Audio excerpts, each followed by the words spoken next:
Russian President Vladimir Putin plans to visit North Korea and Vietnam as early as this month.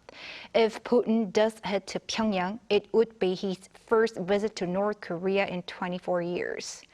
Our Kim Bo-kyoung has more on what could be on the agenda amid geopolitical tensions.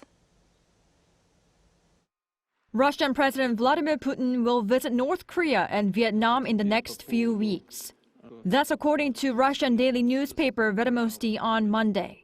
Citing a diplomatic source, the report said that Putin's visit to Vietnam will take place as early as June, most likely immediately after his visit to North Korea. It was quoted the Russian ambassador to North Korea who said that Putin's visit to Pyongyang will happen and is actively being prepared. There have been indicators that Putin will visit North Korea, as there have been many high-level exchanges between the two over the recent months. A Kremlin spokesperson, too, had already said preparations for Putin's possible trip to the north were proceeding at their own pace.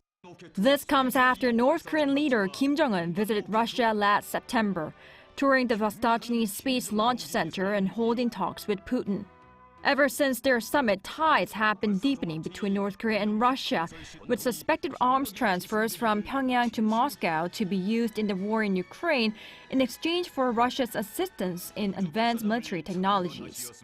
If Putin does make a reciprocal visit to North Korea as early as June, it will mark his first in 24 years since July 2000, and it would be just around a month after Putin's two-day visit to China, which took place from the 15th to 16th of last month. One expert says Russia's assistance to North Korea for its economic development could be on the agenda. In terms of political and military-related issues, they could try to boost bilateral ties in the new Cold War scene, and the rest could be about Russia's economic assistance or cooperation with the regime, involving the dispatch of North Korean workers, energy and food, because Pyongyang needs Moscow's help for economic development. As for Vietnam, Putin agreed to visit Hanoi while talking over the phone with Vietnam Communist Party Secretary Nguyen Phu Trong this March. His last official visit to Vietnam was in November 2013. Kim Bo-kyoung, 아리랑뉴스.